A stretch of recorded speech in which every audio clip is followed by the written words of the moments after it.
The following show contains views and opinions that may not be suitable for all audiences. Audience discretion is advised.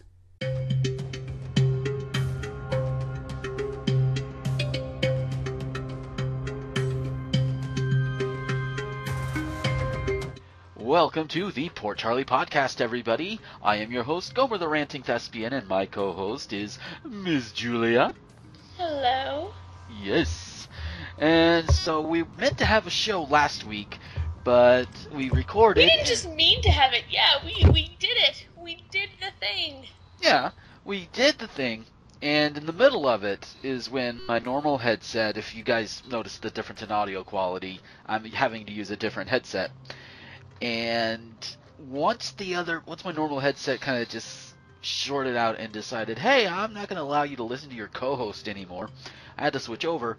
Apparently, the MP3 Skype recorder doesn't like that very much. And for a good chunk of the recording is just gone. It's like, what, really? Tragic. Yeah, and I mean, like, totally. I mean, it's not like it just was not picking me up. It's like neither of us were being picked up. And I still don't know why. It's weird.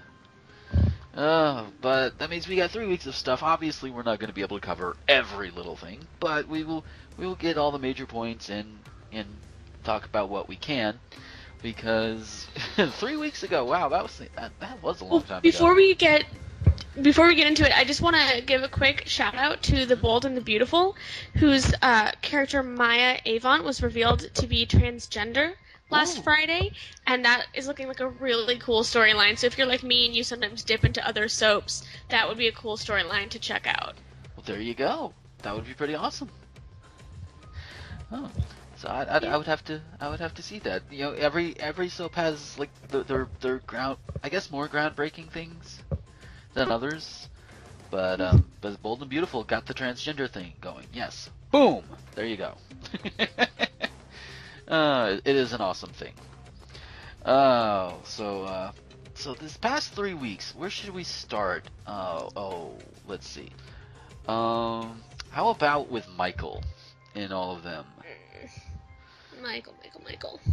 Because I am still, even though at this point Michael has won the custody hearing, thanks to having a judge in his pocket, or rather having a judge inside his grandmother's vagina. Okay. Wow. I mean, you're not wrong. Well, hey, it's sometimes you got to be blunt about these things.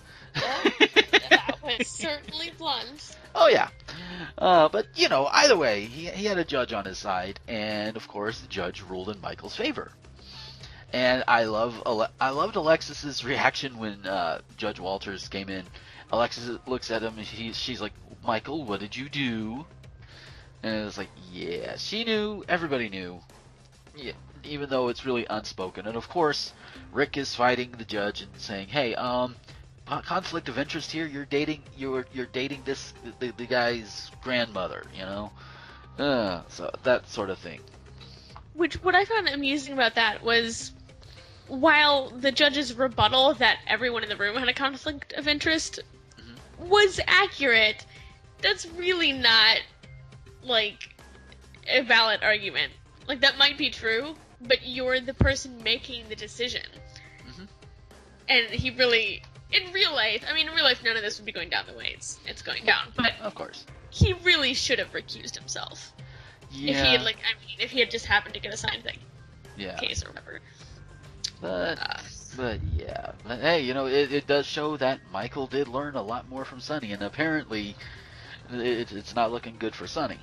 And I don't know. If I were Sonny, I don't know if I could be proud of him or just plain old upset with him. Because on the one hand, holy shit, kids learning my tricks. But on the other hand, holy shit, kids learning my tricks. Yeah, well, I think Sonny and Carly are both kind of dealing with that. Because, I think, was it when Carly was talking to Rick?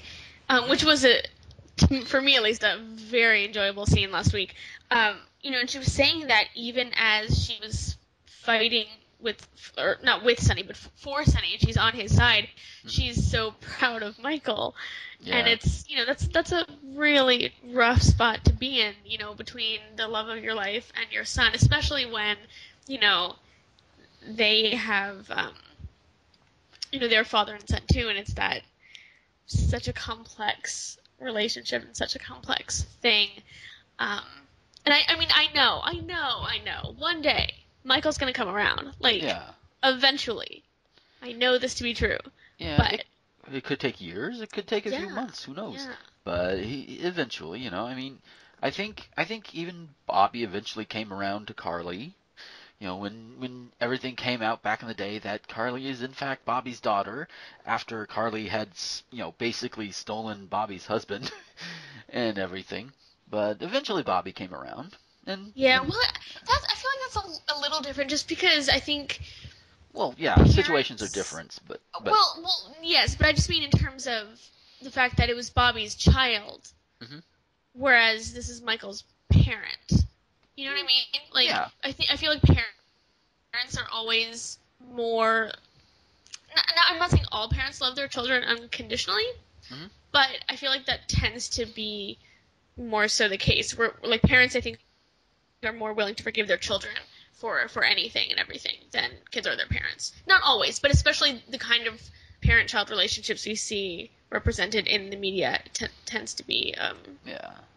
I don't know. I can see that. Yeah. Oh, but yeah. So Michael has. Oh lordy. So the baby's name is Avery Jerome Corinthos.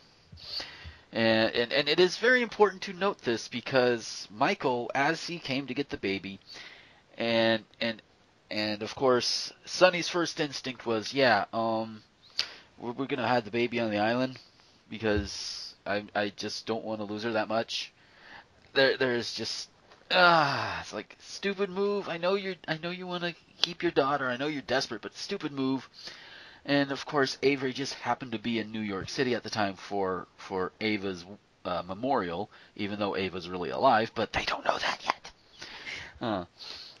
So of course, Sonny took advantage of the situation. Told Morgan, take him to the island. Can you do that? And Morgan is about to do it, but Kiki talks him out of it. And so of course, Morgan brings Avery back home, and Michael. Before Michael leaves with her, he says, "You know what? Your name's a little too formal. I think I'm going to call you AJ." Which was delightful on one level.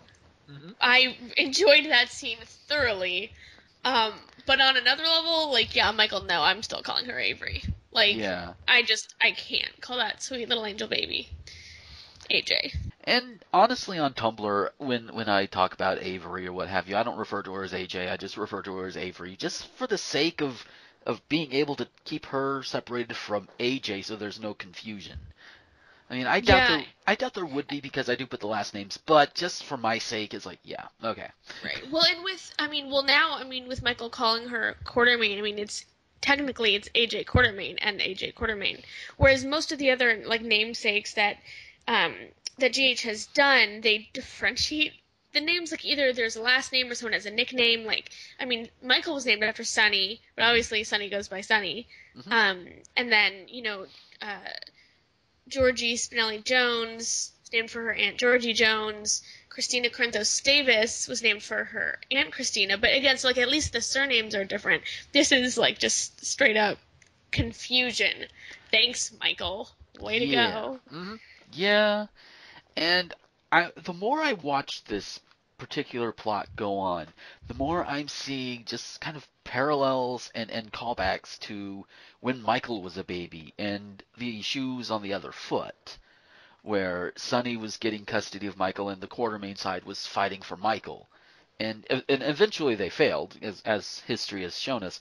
But it's basically that plotline from the late 90s reversed. And from what I've seen so far.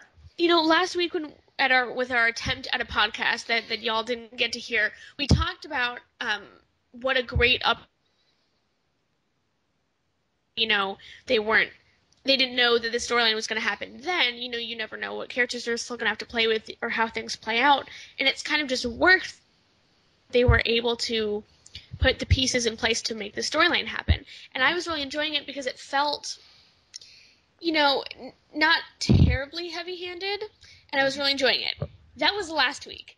However, this thing with Kiki and Morgan and Michael, the Quartermaine family's history of alcoholism, and now what they're trying to do to Michael, it's crossed that line. It's jumped the shark for me, because now they're not being remotely subtle about it. They are deliberately, redoing that storyline where Carly set up AJ to look like he'd relapsed and been drinking. And it's crossed the line for me from, like, nice homage and, like, excellent paralleling of storylines into, okay, really? At least for me. Yeah, it's like, come on, guys. I mean, just Morgan, no, Kiki, no, just no. There are other ways to do it. You don't have to, no. They're both just kind of idiots. Like, I like Morgan, but, honey, what are you doing? And then, here's Kiki, who's like, voice of reason one day, like, no, let's not run away with our baby sister to the island. And then the next day is like, yeah, let's drug Michael to make him seem like an alcoholic. Like, are you serious? And then, totally fine with Sunny, who straight up tried to murder her mother, having her custody of her baby sister. But Sabrina, oh, God forbid she's the nanny because of the induced labor thing. Like, Kiki is one of the most inconsistent characters I think I've ever seen on a soap, and she's driving me up the wall because I can't put a pin in her. I cannot figure her out, and it's not like a good thing. It's not like, oh, she's a complicated character. It's like the writers just don't seem to know what her personality is like or what she would do in any given situation. Yeah, it's like something I've mentioned before, and I may have mentioned it on a show. I know I mentioned it on our failed recording last week. Kiki right now is out. If you take away, like, her motivations around other characters, surrounding, like, her sister or Morgan or Sunny or whatever, you boil all that away and you say, okay, what is Kiki like? She's hot. Okay, what else about her? She's hot. Yes, you've already said that. Then that's a problem. I mean, I know they don't just have her on there just to look pretty. I know that they have to have some character, but it seems like, to me, all of her character is tied up in other characters. I mean, and of course you have a big ensemble show, you're going to have that to a degree, but I would think that there would be more individuality with any particular character, as opposed to just kind of, I guess what I'm thinking is satellite character, if you will. I don't know. She just doesn't seem to have much of a personality. It's, yeah. Almost any other character you can name at least a couple of traits that define them, and besides inconsistent, I literally don't know how I would describe her. If I was trying to, like, write a character description for her for, like, a recast, for, like, a casting call, I wouldn't even know what to write. Yeah, it's like maybe when Kiki was first introduced, okay, sure, might have been one or two things. Oh, she apparently likes gambling, or she is a very, very helpful individual, or whatever. I'm not seeing that much of it anymore, at least not on her own. It's just, again, it's all of her personality is tied up in other people, and there's nothing that says this is Kiki. She's kind of interchangeable. I guess you could put any other character in her place, and it would be almost the same. Yeah. Like, there's things that, like, Maxie or Lulu or any other character would say that you could tell, like, that was them saying it, and, like, someone else saying the line, it wouldn't make sense. Like, there was that great line last week, when, Maxie and Lulu were talking about, Maxie's issues with Nathan and Spinelli, and Maxie said something about, I can make decisions about metallics, but when it comes to life-altering decisions, and Lulu just goes, like, what, metallics aren't life-altering? Like, they just have this, a way of speaking, or, references that they make to their, their past and their history, or there's just things about them, like, obviously, like, Spinelli's an extreme example, but the way Spinelli speaks, it's very Spinelli, and, like, you could never mistake another character or for him based on the lines, on the dialogue. Sunny has a certain way of speaking even. She just, nothing she says or does. Okay, maybe we should just stop racking on Kiki, because I could probably just go on. Purely because I just literally don't know what to make of her. I don't know. Yeah. I don't know. Maybe when this recast settles in, we'll have a better sense of her. Mm-hmm. Yeah, I hope so. Or just maybe the writers could do something a little bit more. Oh, wait, there was one other thing about Kiki. Well, I don't know so much about this new Kiki because I don't know if she could sing. Because we know Kristen Alderson can sing. We know that. We don't know about this new one. And again, that's not really much of a personality trait because that's kind of a cast-wide thing. Wait, yeah, but we knew Kristen could sing, but did Kiki, did the character ever sing? Well, she got on stage for the Nurses' Ball, and the Nurses' Ball is done basically in character. Oh, yeah. I forgot about that. I think I might be the minority here. I'm not a huge fan of the Nurses' Ball, so I probably tried to block it from my memory. Yeah, go ahead. Yeah. No, I was just saying, we don't talk about that, though. We'll get to that with the new Nurses' Ball coming up. Yes, and it's going to be fun. At least I think it's going to be. Well, the one thing that I will say unequivocally is I will never complain about it too much because it gets me Lucy back on the screen, and I adore Lucy. Yes, and Lucy. And speaking of Lucy, she's coming back a little bit more because of course, the Nurses' Ball, wrangling Sabrina into it, and it seems like she and Duke are going to be getting a lot closer than they have been. Yeah. It's like, I'll admit I never saw.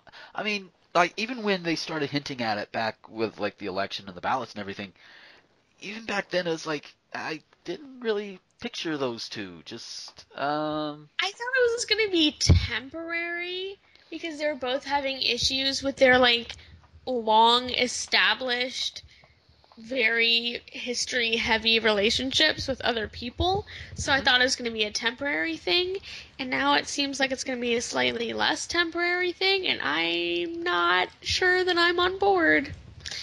Yeah, I'm not sure if I'm going to be on board with it myself either. I'll just look and see where it goes.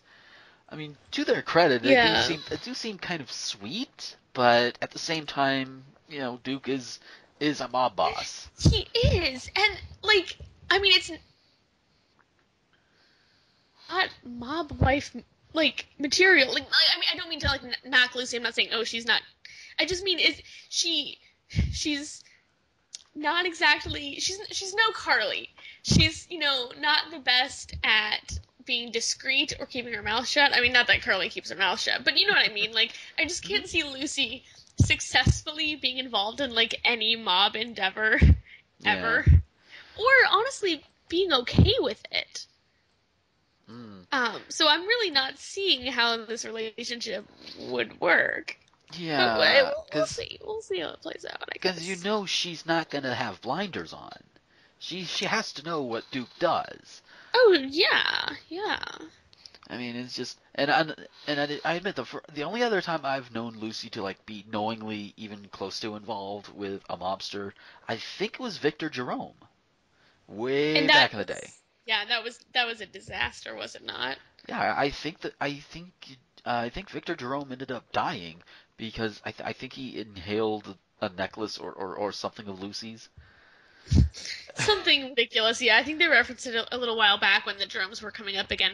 I just, Lucy, I'm not saying Lucy's always 100% a good person. She makes mistakes. But she definitely has, quite a dramatic sense of right and wrong. And I just can't see her, being on board with, Duke calling hits on people and things like that. Which, she doesn't know about that particular instance yet. But I just don't see it working out. Some women on the show are totally mob not mob ready, but could handle it. Obviously Anna was not one of them either, but there's just people that I can see involved in the mob, characters that I can see, making their peace with it. And there's characters that I cannot. And Lucy, I just can't quite see it. Yeah, not really. Just no. Although, And to be fair, if you had told me, like, even, I don't know, 3 to 6 months before Duke got involved with Sunny, that Duke was gonna end up a mob boss, I would have laughed at you. I never saw that coming either, so who knows? yes, I'm kind of the same way there. It's just I didn't really see much of it coming. I mean, him getting involved, sure. Him becoming a mob boss, okay, we'll go with that. He seems to be doing okay with it. It seems to suit him.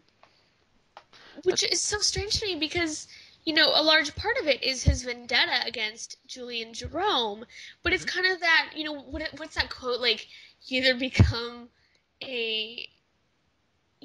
what's that quote, like, or you live long enough to become one. That's the second half of a quote I'm blanking on. My point is, Duke is becoming what he has been seeking revenge against this whole time. Mm-hmm. And I just don't, how does he not see that? I think his revenge-driven mind is kind of blinded him a little bit.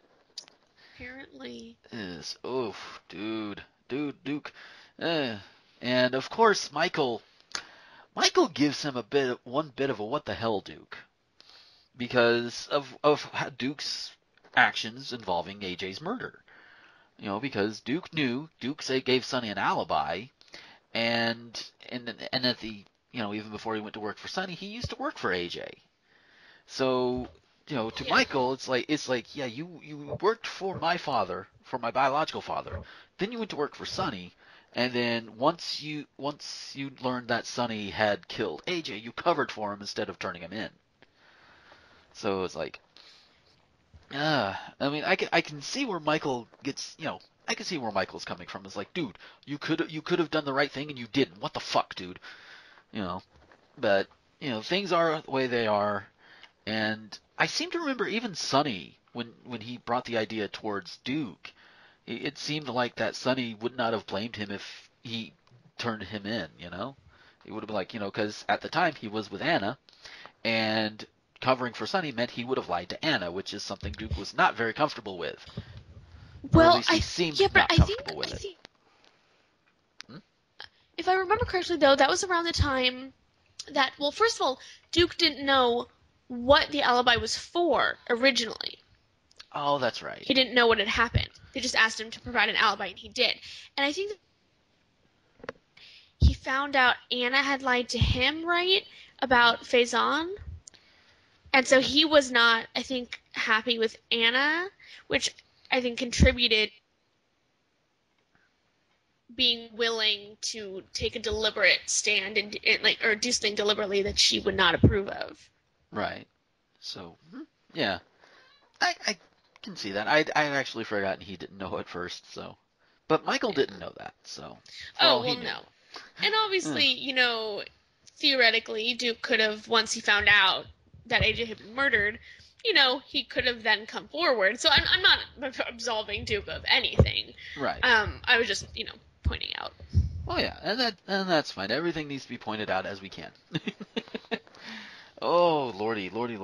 So Michael apparently, he's taken fondness of the drink, which is where Morgan and Kiki's whole drugging him plot comes in, because they noticed. And he was having a drink there at the Metrocourt bar with the baby and Sabrina, and I think you mentioned something about it on Tumblr. I did. I was so entertained by that because all I could think during that scene was anyone who's seen Sweet Home Alabama, when she goes home for the first time and she's seeing all of her old friends and she sees this old friend of hers and she's just like, oh my gosh, you have a baby in a bar. And it's just this great moment of, like, what the fuck? And there was that kind of moment I had with Michael in the Metrocourt, having a drink with the baby in his lap. Yes, and that is adorable. Of course, baby be adorable anyway, so it's like, yay. Speaking of adorable, though, is... Adorable.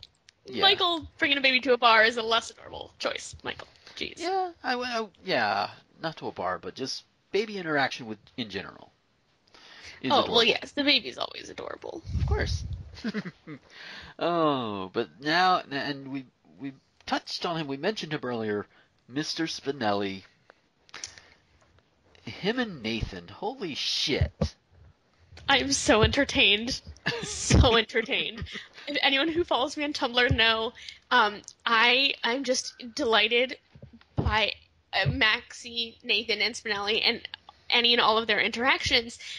And it's like they've taken the two nicest men on the planet who genuinely like each other, and then pitted them against each other over one woman. So it's like the most amusing conflict ever, because Spinelli just like swoons over Nathan's physique, and then Nathan is just really concerned about hurting Spinelli and just wants to be really careful not to do that. And then Maxie loves both of them. So I'm sitting here like, oh my god, OT3, make it happen. And this week, oh my god, it was just off the charts. Spinelli was just going on and on about, Nathan and his like musculature, and he made so many comments about his like piercing blue eyes.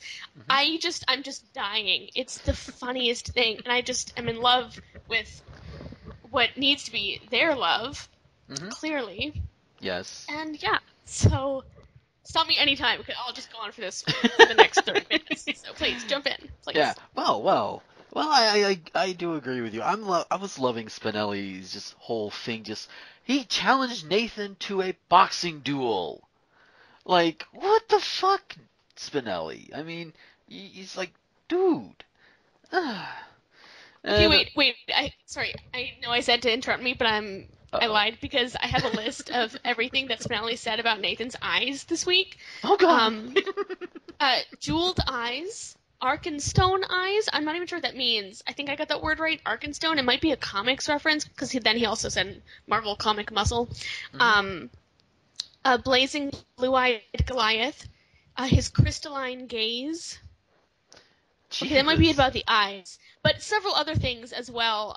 His carnal embrace, his ripped torso, a self-described muscle-bound warrior, to which Nathan responded, I never called myself that. I just can't. I can't with this. It's beautiful. Oh god, and yeah. Oh god, Spinelli. It's like, you two kiss. Just go kiss. Kiss already. And then go kiss Maxie. Have a happy threesome and get into a poly relationship. There you go. That's what you need to do. But of course the writers aren't gonna do that, because I don't know. Well, they are owned by Disney, and of course, the little slight side topic. Disney has been trying, like, overall with their properties to push things forward and be more socially forward and everything. But they've also got investors to answer to, like, overseas, too. So it's like, I don't know how much it would affect ABC and then General Hospital, but I don't see them taking too many chances there as well. So it's like they're probably pushing it with Lucas and Brad. Doesn't make the whole situation right or any less bullshit, just, Yeah, I don't know if I've ever seen a polyamorous relationship depicted on screen that wasn't, like one guy with multiple wives, that thing.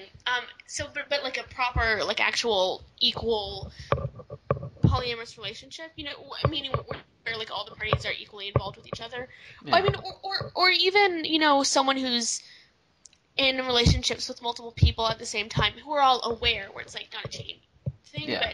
but polyamory where not everyone's involved, the same people, but there's different relationships, different partners. Yeah, I don't know if I've ever seen it depicted on TV. Yeah, well. So I think it'd be cool if GH did that. I'd believe it when I see it. I don't actually think they're gonna go there with this, even though they totally should. But yeah, that'd be so interesting to see. Yeah, that would. Instead of fighting over Maxie like she's some trophy, which, hey, guess who came to that conclusion? And the way she found out was like, okay, Spinelli made the challenge, issued the challenge, and he's like, we'll meet back here in 1 hour type thing. So Spinelli used that hour to train with Sonny. And Nathan went home. He changed up and all of that good stuff. And he's telling Dante all about this. And he's like, can you please not let Maxie know? And Dante's like, all right, whatever. And then Maxie comes in, and Dante lets it slip about the fight because he assumed Maxie already knew. To which everybody watching, I'm sure, slapped their foreheads and said, "Go!" I mean, really, on a soap, everyone always assumes, and then everyone always ruins everything. And it's like they never, ever learn. Yeah. Although I was amused by Maxie's comment to the baby. Like, would she say, like, he's not as scary as he looks? And she, like, left her baby with Dante and ran out of the restaurant. Yes. Like, I know he's a cop and your best friend's husband, but she just, like, dumped her baby with him and took off. Like, not that she can't trust him, but... Yeah. I'm sure what? Dante's sitting there having a, wait, what? What just happened? What if he had plans? What if he had obligations? He's a cop. What if he needed to go, track down a suspect? Yeah, well, and he's got a baby. Yeah. It's like, all right, you're gonna see me work. No, he wouldn't do that, but although if you did it lightly and softly enough, that could work as a comedy bit. But that's not gonna happen. So Spinelli, for his credit, he's a quick little fucker. Nathan takes a swing, Spinelli dodges out of the way.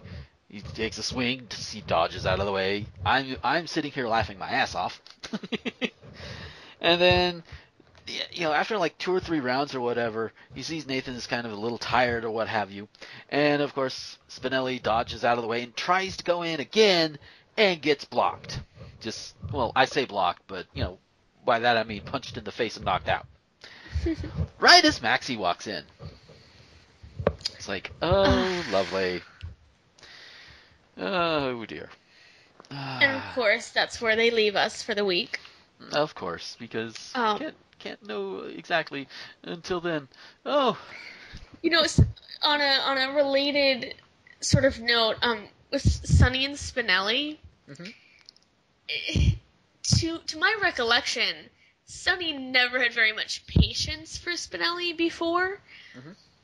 And this is just sort of maybe my own little angsty, like, headcanon, but I feel like because Jason and Spinelli were so close, and now that Jason's gone, I feel like Sonny wants to sort of not replace Jason with Spinelli, because no. But, he wants to sort of have that bridge with Spinelli because of Jason. And, Spinelli is so, startled, at first he's like, oh yeah, you're still as, like, terrifying as ever. Like, he's still obviously got that healthy fear of Sonny.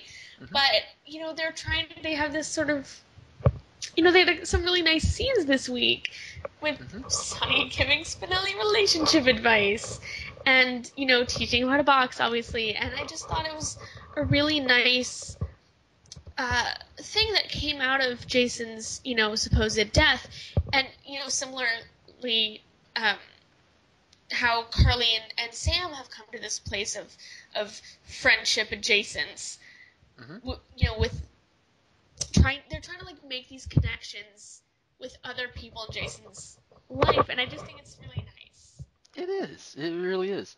And speaking of nice things, like, right after, Michael left with AJ, I think it was, like, not long after that, Morgan and Kiki, I think definitely Morgan was like, hey, you know what, let's have a family night, let's unwind, let's just spend some time together, we've been through some shit, let's just de-stress and unwind. Oh, the pizza night? Yeah. Yes. Pizza night. And it was very sweet and very nice. Morgan needed that with his parents. I mean, I know the in the moment reason was because of the baby, and they all were hurting because they'd lost Avery. But Morgan has come such a long way in terms of his relationship with Carly and with Sonny, and it was just nice to see them in such a good place with each other, even though they were in a sad place Yeah. because of other reasons. Yeah. And hey, you just and speaking of other familial bonding, Rick and Sonny even bonded a little bit. Yeah, they have been doing that. I'm a little on the fence Hmm. about that because part of me likes that they're finally in a decent place because while Sunny has myriad children and baby mamas, Courtney died, Mike died. Sunny Wait, doesn't have a lot of. I What thought was that? Mike was just in Or did he rehab move or away? something. I think he's just out of town or Or whatever. I don't think he's is he dead. out of town? Oh, whoops. Okay, well Yeah. he's not around Yeah. at least anymore. And Courtney's not, and I think his mother's long dead, right? No, now I'm second guessing everything. She's dead, right? Yeah, pretty sure. Um, so yeah, and family has always meant so much to Sunny, that so part of me thinks that it is really nice that they are sort of working through their relationship, and then the other part of me just wants Sunny to straight up put him in the ground because of everything that he did to Carly.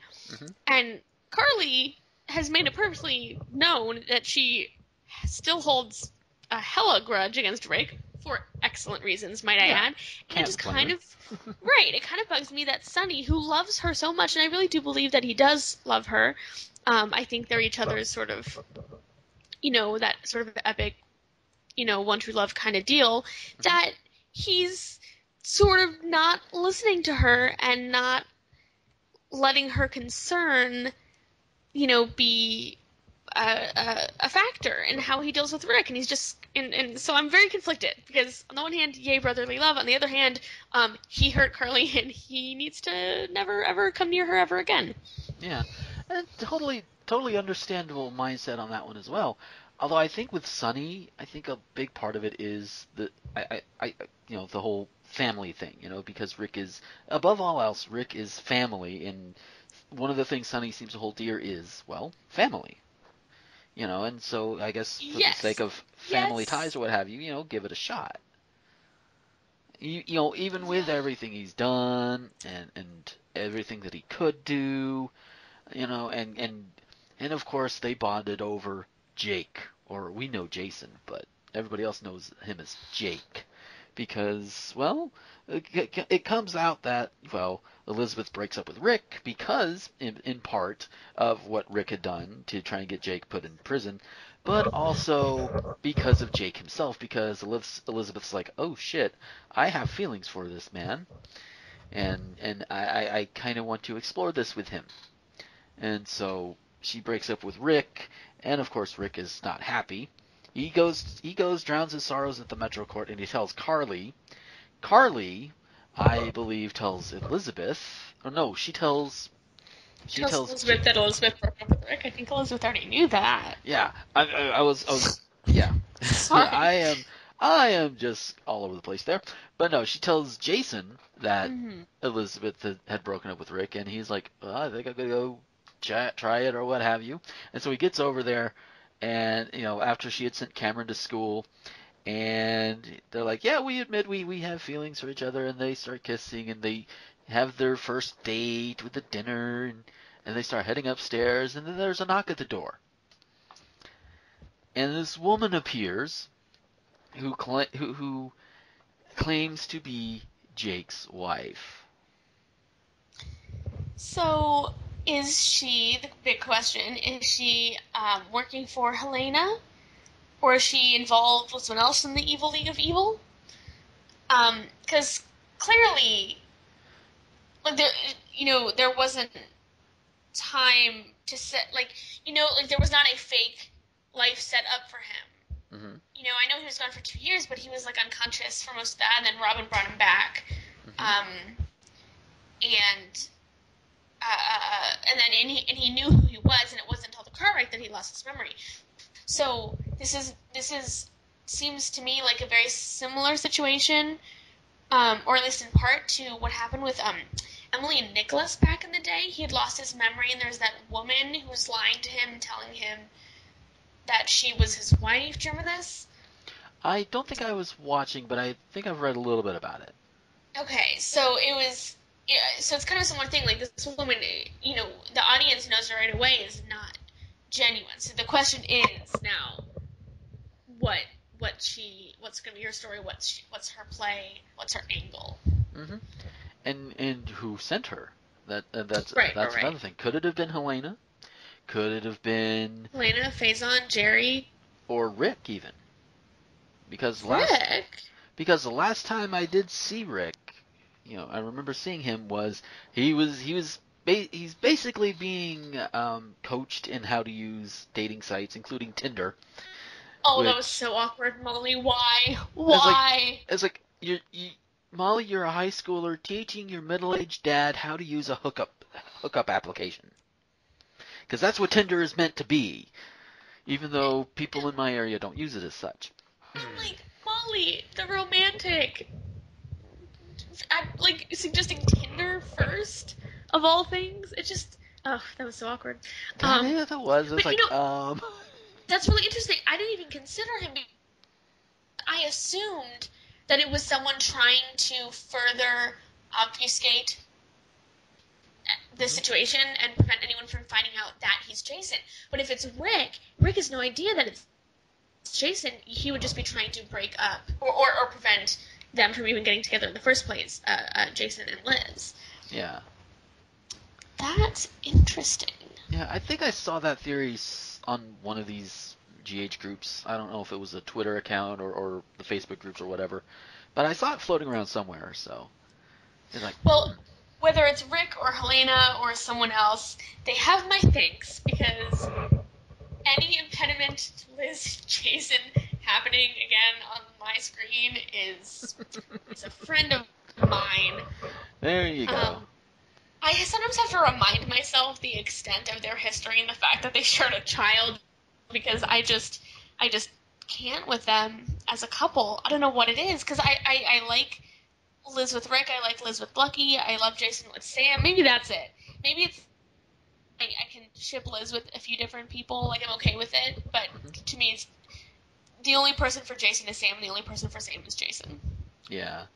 In And to think, if you had asked me this about, let's say 14 years ago, back in the late 90s, I probably would have only shipped Jason with Robin because, well, they were one of the big things back in the day. Oh, that's an excellent point. Okay, I do when I have gone back because I wasn't watching at the time, but when I have gone back and watched that, I do really like Jason and Robin. I think not probably in the long run, like in terms of where they ended up as adults. I don't really see it working out long term, but they had a wonderful relationship, I think, back in the day, and a really nice friendship, Oh, yeah. even to the present. Yes. I forgot about that. Okay, fair enough. Oh, yeah. But yeah, I can see that. Liz, I guess I can get on board with her and Rick. Her and Lucky, definitely just like for me, the classic, just boom, there you go. Oh, yeah. Oh, lordy. But, Team Nicholas, it's okay. It's not my favorite. Especially after all that crappy back and forth, one of them would confess, and the other one was like, oh, I'm in a relationship, and then they would flip-flop, and just all the stuff with Braid and all the back and forth, and I'm a little over it. I would like to see them continue to be friends. Oh, yeah. But I'm really potentially, we'll have to wait and see where it goes, but I'm potentially excited now about this interplay with Cameron and Spencer and the fire. Oh, yeah, because it's coming to light, yeah, this fire was caused by something, and everybody now realizes that Cameron had accidentally started it, because when he grabbed the swag bag and knocked the candle, it ended up knocking the candle over. Well, I will say, though, my only, I'm not saying I don't believe over, he can see what it was, and the way they're all saying, oh, we're not 100% sure, makes me think that, like, maybe, I don't know that they'll go this way, but, like, maybe down the line it'll be revealed that, like, someone nefarious started the fire on purpose. Like, I feel like that's a teeny tiny possibility. Yeah, Maybe, I possibly. kind of doubt it, because it looked pretty clear that it was just, like, knocked over or whatever when Cameron picked up the bag. That's true. I mean, they've retconned stuff before, but fair enough. It's less from that scene and more from the way they've talked about it since a couple times. But yeah, and of course, Yeah, no, I'm just glad that the kids are having a storyline that's not about their romantic lives. Yeah, the most romantic you get is Emma going to visit Spencer over in Boston.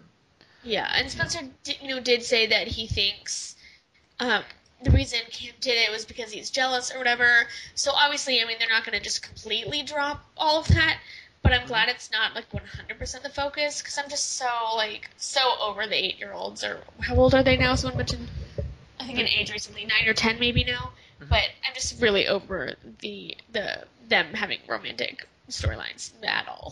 So. Yeah, they're a little young, Yeah, just a and little then bit. of course, Maxie and Lulu starting in on, Rocco and Georgie, like, oh, maybe like maybe they'll be together forever one day. And I was just like, they're babies, Eh, babies. What is happening? it's just no, don't no. I mean, no, and who knows? Maybe that's a way the writers are trying to put in some foreshadowing for like years down the road or something. Who knows? Certainly, You know, yeah. I mean, when there's only 4 people in your age group on a show, like, yes, you're all going to date and date each other, and mhm. then break up and then switch couples. I mean, if they're all still on the show and what they'll probably source them in 5 to 10 years. Something like Yes, that. I'm sure Georgie and Avery and Rocco, will all date each other. It'll be great. But Hmm. for now, can't you just let them be babies? Yes. Baby children. Hmm. Oh lordy. So, oh God. Okay. Oh. We have a new Spencer. You know, Yeah. because Tracy and Lulu, they did track down Patricia's last known address. Well, Spinelli did, and then they went to this address, and not even letting Dante know. Dante was a little peeved about it. It was like, I could have went, for like backup and all of that, but Well, he was it clearly busy babysitting yeah. Georgie. Well, now he is, yes. So so they get there, and of course they introduce themselves, and let's see, what did that happen to leave on? Because I will admit I've started watching the current week, so I'm a little. Oh, okay. And I have to admit, I couldn't find a good link to Friday's episode, so I only read the recap. Hmm. Um, so I'm not sure the exact moment, but they definitely found someone who at least claims to be Hmm. Patricia's daughter. daughter, but I Hmm. know Luke was revealed to be like behind the door with a gun. Yes, that's exactly where I Is was that the going to go. moment? Okay. Yes. So now there was some talk on Tumblr. We were, kind of discussing, so is she really Patricia's daughter? Is this a setup? And apparently, so this comes from outside the canon of the show, so this might constitute a spoiler, so this is your warning. There was at least one article about the new Spencer in town, so it appears whatever else is going on that it's legitimate that it is the right Patricia Spencer and that it Hmm. really is Lulu's cousin. Yeah. We think. Yeah, which will bring another interesting aspect to the show because Valerie, who is Patricia's daughter, she is half black. So that's going to be bringing some biracial into the show too, which is awesome. Although I have a feeling it's not the first time. In fact, I don't think it is the Oh first time. no, my award. Yeah. Definitely not the first time. But it's been a while since I haven't seen Maya since she left Ethan. For someone else, I think someone off screen. I don't think we ever met them, and they ended up getting a divorce. And I don't think she's come back to Port Charles since. Yeah. And we haven't seen Ethan in ages either. Um, Yeah. Last time we the saw actor him, was he. on True Blood and then the originals, which is Mhm. great for him. But I want Ethan to come back, Yeah. and Maya, and all of the Spencer. But at least we're getting a new Spencer. Hopefully Mhm. she'll stick around because none of the rest of the Spencers seem to like to. Yeah. It's like, can we get Lucky to come back? We know he's just sitting in Nashville. Come on. Uh, let's bring Yeah. him back. Yeah. Oh, That But, was. Lulu's been the only Spencer in town for a while. I mean, until Luke came back. It was kind of just Lulu. Mhm. And then, because, Bobby's been on a lot more lately, but, Bobby's sort of Bobby, like Mac and Felicia and some of the older characters who aren't featured as prominently just sort of hang out in the background. And while Carly is technically Spencer, she's not really um she doesn't often associate with that part of her family, or at least or identify with it, I mean. Mhm. She's way more involved with, Sunny and the mob storyline and the extended Corinthos clan than with the Spencers. So I'm hoping this will bring some more Spencers into the mix and on a more permanent basis. Yeah. Which, by extension, does make Michael a Spencer too. So, no matter what, he's in Yeah, there. yeah. I mean, well, everyone's related to everyone else always on soaps generally. The family tree that I did for General Hospital, I Mhm. mean, literally almost every character is on it. Definitely from the past, I guess maybe 5 to 10 years, all the main characters. The Mhm. so far, I think the only main characters that I haven't got connected somehow on there, and I'm always adding people when I can. But I think Jordan, Sean, and TJ Yeah. aren't related to anyone else yet. Yeah. As far as we know. Yet, as far as we know. But pretty much anyone else is related by blood, marriage, or adoption Mhm. to everyone else in town. Yeah, definitely. Thank you, Sonny, for in part, because Yeah, in Jeebus, part. it's like Jeebus, man. I mean, if I had the opportunity to get around, I probably would take it, but I think he would outdo me. Just the fuck, dude. Calm down. You'll be all right. I mean, just calm down, dude. This is me saying that, so that's got to be saying something. Oh, so we have covered. They found Valerie. Luke is there with a gun. They don't know it, but we do. Let's see. Jake's obviously fake wife has shown up. Um, Michael took little AJ home. Um, And hired Sabrina to be the nanny, mhm. who, which that was an interesting plot point that I thought was a little strange, because she's overqualified and tried to harm Avery's mom, but whatever. What I found more interesting than that is that when she showed up to ELQ to bring Avery to visit Michael, Rosalie, who by the way I'm thrilled to have back, uh, Mhm. Rosalie seemed to take an instant dislike to Sabrina, unless I'm forgetting a prior time that they met. Um, so correct me if I'm wrong, but I don't think they had met before then. And for some reason, Rosalie just instantly was having none of Sabrina. Yeah, unless they met off on screen or somewhere that I'd forgotten or what have you. For all I know, it could just be jealousy.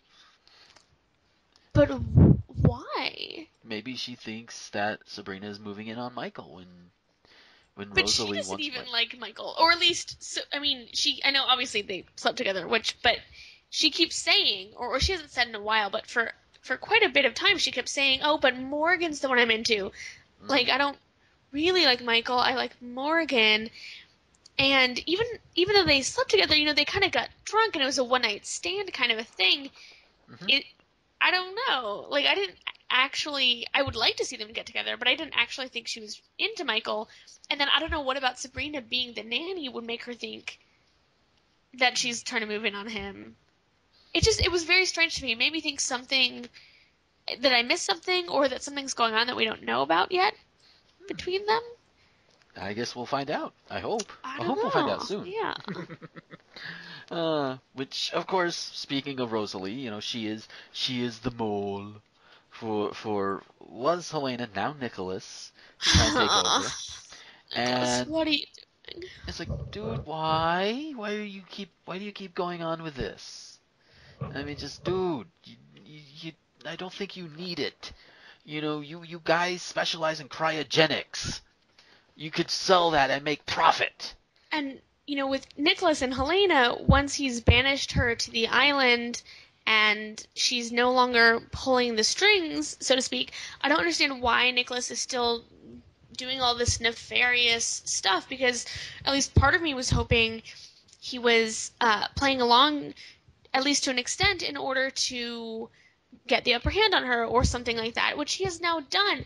And if it was just the business stuff with ELQ, I still would be giving him the side eye, but I could maybe let it go. But it's the fact that even with Helena out of the picture and no longer threatening him directly or Spencer directly, he's keeping Jason's, identity and the fact that he's alive from Sam. And that I'm having real trouble wrapping my head around and being able to understand. Yeah, I don't really understand it either. It's like, dude, what the fuck? And we've also learned that Luke managed to get to Skye and, basically dupe her out of her shares. So ELQ now is a little bit more into the hands of the League of Evil. Oh, goody! Which now apparently has Nicholas as a proxy. So, oh boy. It's like, Nikki, no! Oh, so I think we are coming up close on time. Is there any other thing that we have not really touched on that we really should touch on? Ooh, I'm sure wait. there is. There's one other thing. Jordan is damn near busted. Jordan is damn near busted. And so, of course, Duke puts her to a test. And he orders her to take out Julian. Oh, shit. And of course, at first, she's like, well, why do you need me to do it? And she calls him out for thinking she's a mole or what have you, which, well, she is, but in the end, she says, okay, I will take him out. How this is going to play out, I have no idea, but I'll have my popcorn ready. I don't know. I will say, since we're going up in time, I won't go on for too long. I am still furious at Sean. I think he's a hypocrite and an asshole. Mm-hmm.